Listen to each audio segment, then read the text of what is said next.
When a new star is born, it hopes and burns to become the brightest in the sky. And the Green Bay Packers are going to be world champions, NFL. After years of struggle, the star may begin to burn so bright that the entire world is forced to pay it heed. Loved by some, hated by others, but respected by all. The Dallas Cowboys. At times it may fade, but each time there rises a bigger and brighter star. Such is the endless cosmic cycle of greatness, darkness, and rebirth. What makes America's team America's team? Is it the one star on the helmet, or the many men who wear it into battle? Is it a higher power that watches from above, or one which watches from the sideline? Is it overcoming defeat, or dishing it out? For the Dallas Cowboys, 2004 was a season of adversity. Injuries mounted and hope flickered. Great expectations gave way to the worst of times. But from adversity rose promise. A cluster of emerging young stars lit up Texas Stadium, transforming a lost season into a new beginning. Mother, did they ever need that? For the first time in a long time, the Cowboys' future is as bright as their past. In Jerry Jones and head coach Bill Parcells, the Cowboys have the right men in the right place at the right time. Under their dynamic leadership, Dallas remains a team together. Nice. And a great catch. You stop him, you stop him, you stop him, you stop him, and then all of a sudden you don't stop him so much. To a nation of fans hungry for victory, America's team is America's team because it always rises again. And was that ever what the doctor... We have had a few game-changing plays. They have lit a little spark under Dallas. Cowboys are back on top of the mountain now. They should stay there a while. How about them Cowboys? Breathe new life into this Texas Stadium crowd. Touchdown, Julius Jones! Into the end zone. Touchdown, Patrick Clayton. In 2004, the Cowboys proved the stars on their helmets are not falling, but rising. Let's go, Dallas! Let's go! The Cowboys began 2004 trying to extend 2003. You didn't forget what it's like, did you? Hey, this is back. This is where we need to be, right here. That's right. We'll be here. Bill Parcells' first season in Dallas had propelled the Cowboys to a place they know better than any other franchise, the NFL playoffs. And though their year came to an end on a cold Carolina night, it felt like the boys were finally back. They obviously did some great things this year. Been fun to have a Cowboys team in the playoffs again, and we have big expectations for next year. 2004 promised to rocket the Cowboys to even greater heights. In their home opener, the defense held Jeff Garcia to a quarterback rating of 0. Garcia is 8 for 28. Two new weapons in Parcells' offense didn't produce any fireworks, but Vinny Testaverde and Keyshawn Johnson did enough to secure the Cowboys their first win. Bill Parcells showing a flash of brass.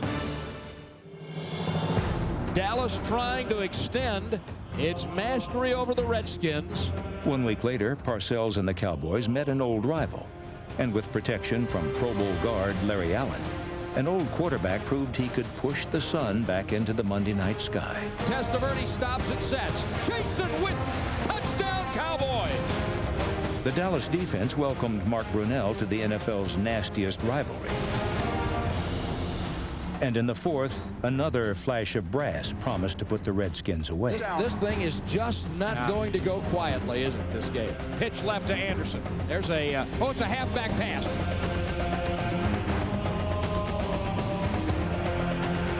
Down into the end zone. The ball is up in the air. It is. Oh, it's a touchdown. It's a touchdown to Terry Glenn. Been a heck of a game we've got. Late in the fourth, Washington pulled to within 3 points, but had no timeouts. All that was needed was one final stop. Deep down the field, down the left sideline. The ball is caught by Gardner, and the clock runs to 0, and the game has come to an end. And the good news, if you're a Cowboys fan, Dallas is 2-1 with a win in the division and a week to enjoy it over the bye. The Cowboys' hot start soon turned to ash. They lost 6 of their next 7 games, and injuries and mistakes dashed their lofty dreams. Are killing Dallas this year. And the Cowboys are sipping from the hemlock. Everything's bad for them right now. The karma's bad, and that is a death knell for the Dallas hopes.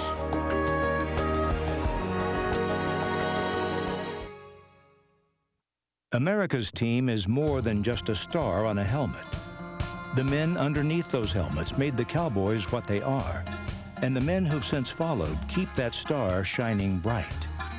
Darren Woodson is just such a man. A leader, a gentleman, and a great football player, Woodson was born to be a Cowboy. He is the franchise's all-time leading tackler and a 5-time Pro Bowler at safety. In his first 4 years, he helped the Cowboys win 3 Super Bowls.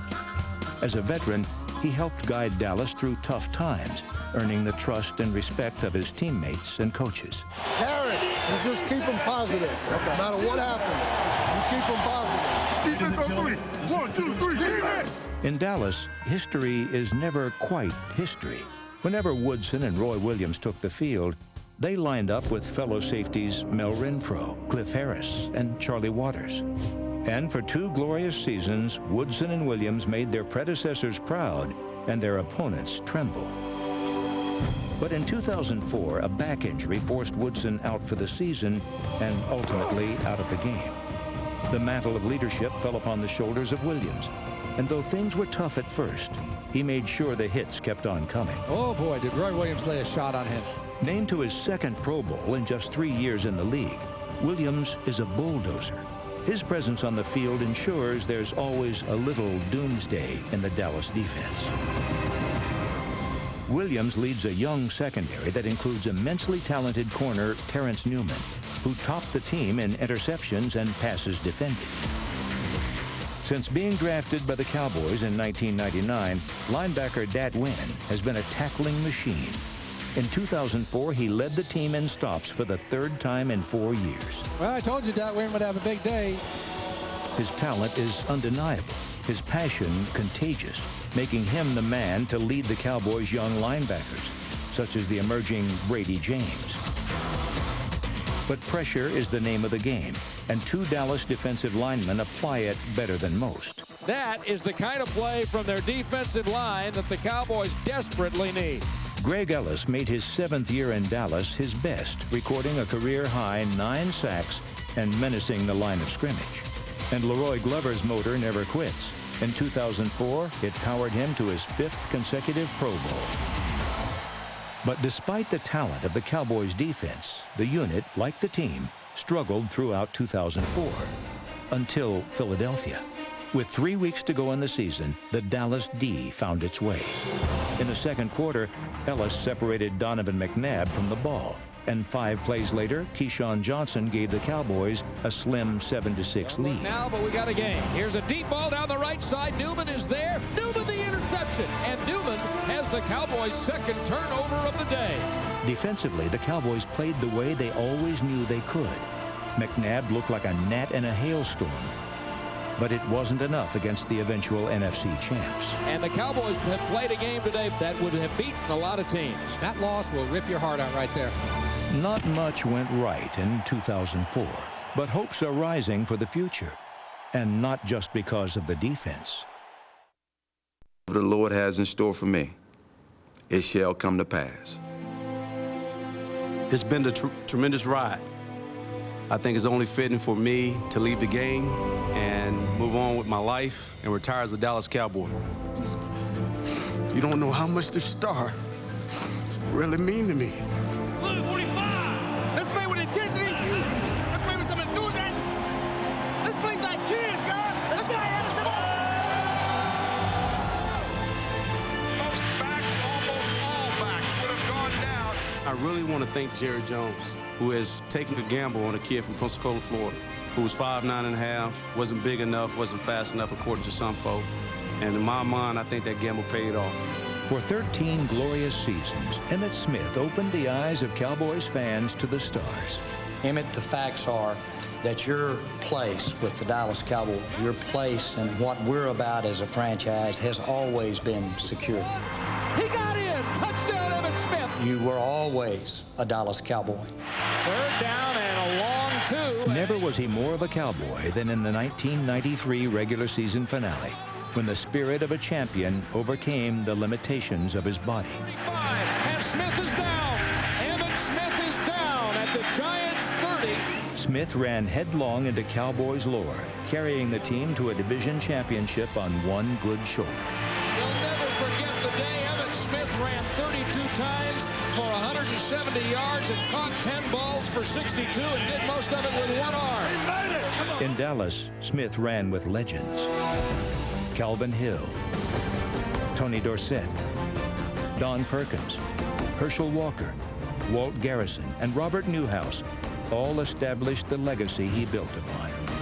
Smith gave his body and spirit to America's team, making each of his record 18,355 rushing yards all the more meaningful. And off Smith at left guard, 35, 40-yard line. That should do it. I was very thrilled to have the opportunity to do it right here in Texas Stadium, where God can look down on us this day. There's only one NFL rushing champion, and there's only one Emmitt Smith. When you look at a player, you got to look at a player's heart and how hard he plays the game. Because then you know whether or not he'll quit. You know whether or not he's tough. In his very first NFL game, running back Julius Jones broke his shoulder blade and was lost for nearly half a season. Sometimes you have to go through adversity in order to bring it out of you. Many wondered if the Cowboys' top draft pick was tough enough for the NFL. In his return, Jones took the ball 30 times into the explosive core of the Baltimore defense, hurling his body into the storm. The following week, he silenced all critics, making a Thanksgiving Day crowd grateful Dallas had drafted him. Julius Jones, a hop, a step, and a touchdown. 33 yards for Julius Jones. That looks just a little bit different, doesn't it, than what we've seen through the first 10 weeks of the season?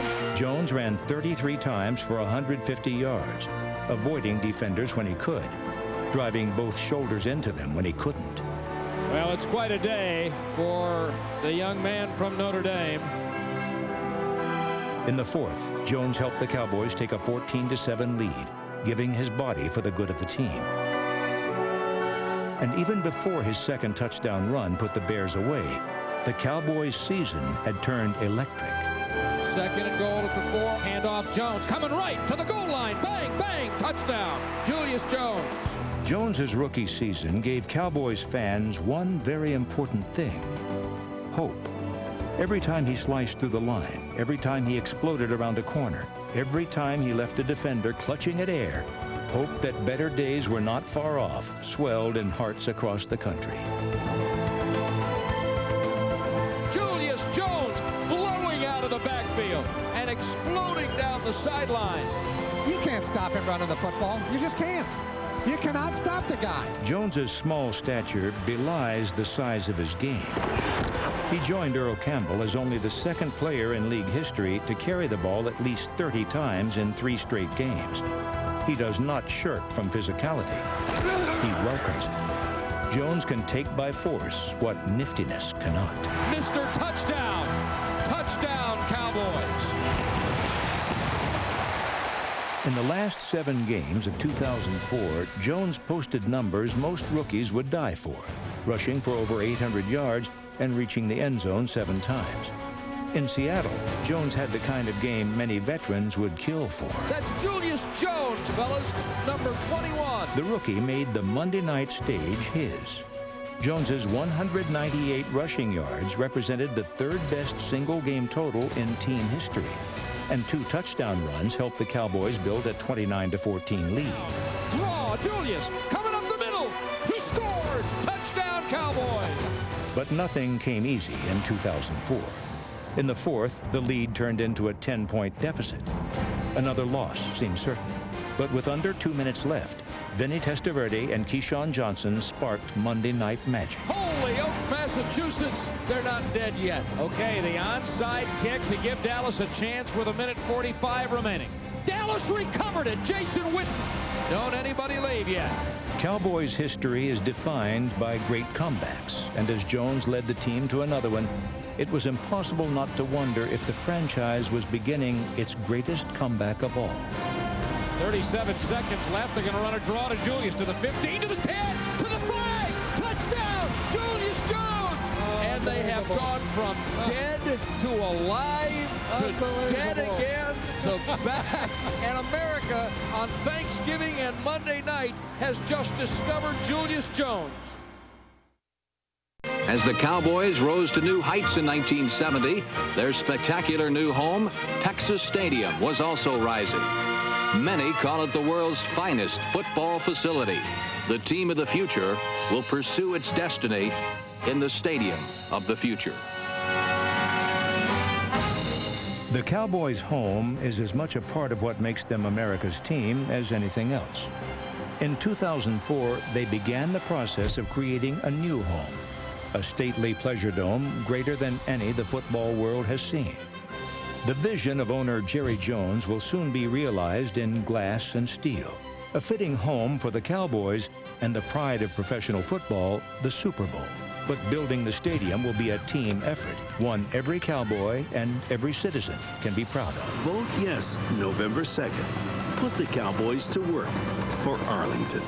That's the emotion, that sport, that striving and blind faith, that kind of visibility that can make Arlington have those benefits when the Dallas Cowboys are calling Arlington home. There goes Witten in motion. In Texas, they like their stadiums big and their tight ends bigger. In his second year in the league, Jason Witten fit the bill, finishing second only to Tony Gonzalez in catches and receiving yardage among tight ends. He's having a Pro Bowl season, I'll tell you that. Indeed, Witten was selected to his first Pro Bowl in 2004, consistently displaying the hands and moves normally reserved for wide receivers.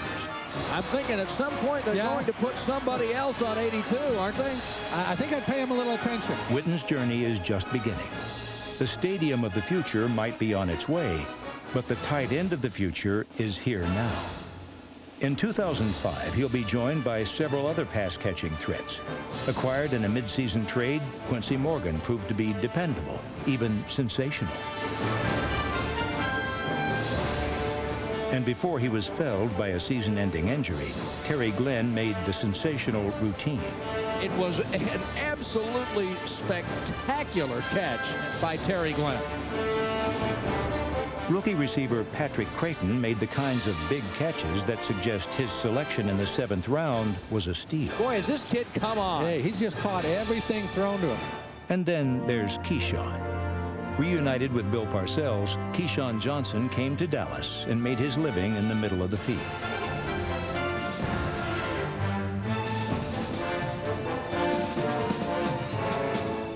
He took the punishment, and he reaped the rewards. That's where that big receiver comes in handy. Takes a hit from the corner and the safety, stays on his feet, and takes it in. I think he's been everything the Cowboys expected and wanted. I think he's had a really good year. Whether he risked life and limb over the middle or toe-tapped the sideline, Johnson excelled in 2004, leading the team in receiving and infusing the offense with his swagger. Got a man, Keyshawn Johnson. On the day after Christmas, Johnson displayed that swagger in the Cowboys' storefront window. He caught 7 balls for 84 yards and delivered Dallas fans some belated holiday cheer. 4th and 1, slant to Keyshawn, first down, lost his helmet, he's still running to the 10. Keyshawn is brought down at the 6. It was Fred Smoot who yanked Keyshawn's helmet off, but this is a heck of a game for Keyshawn Johnson. He's having a really good one. 1 week after dominating Philadelphia, the Dallas defense was again ferocious, holding the Redskins to 233 total yards. But a slim 6-3 lead soon disappeared. The Cowboys once again needed a miracle comeback. And once again, they made it happen. Dallas at its own 25, trailing 10-6 with 1:09 to play.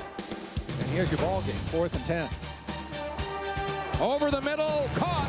Patrick Creighton's got a first down. They have no timeouts, and they're at 1 minute. 4-man rush, lots of time, deep to the corner. Creighton caught it into the end zone. Touchdown, Patrick Creighton. The Cowboys lead with 30 seconds to go. you're going to see or hear like this one, kids. Oh, my goodness. With that, Testaverde rode into the sunset. The Cowboys go forth in 2005 with quarterback Drew Bledsoe, who spent his formative years in pro football learning from a familiar face. That's the way to throw the ball, Drew. Meet the new boss, same as the old boss. That's perfect throw, son. That's the way to throw it. The opportunity to play for Bill again is very enticing. He compared Witten to the tight end I had in New England, Ben Coates, and said that he thinks that they're very comparable talent-wise. You got Terry Glenn and Keyshawn Johnson, and a very good young running back. Touchdown, Cowboys! Starts with a huge offensive line that can do great things. In 2005, that line will be fortified with the addition of Pro Bowl guard Marco Rivera. The Cowboys dove deep into the waters of free agency, signing Rivera, cornerback Anthony Henry, and mountainous nose tackle Jason Ferguson. Dallas will apply more pressure to quarterbacks in 2005, and 3 of the newest Cowboys will help make it happen. The Dallas Cowboys select DeMarcus Ware, defensive end, Spears, defensive end. In the first round of the draft, they got the 2 defensive ends they needed. In the second round, they added the bruising linebacker they wanted in Tennessee's Kevin Burnett. The Dallas Cowboys are now on the clock. For America's team, it's only a matter of time. Dallas Cowboys tradition is a living, breathing entity, and winning is in its genetic code. But while the Cowboys' past shines brighter than any other, tradition and history won't win football games. Football games are won by men, and in 2005, the Cowboys have the right men to lead them back to the top. No franchise has reached the playoffs more than the Dallas Cowboys, and no team has greater motivation to return. Tradition and history may not win football games, but with a rising star in the Texas sky, they can light the way back home.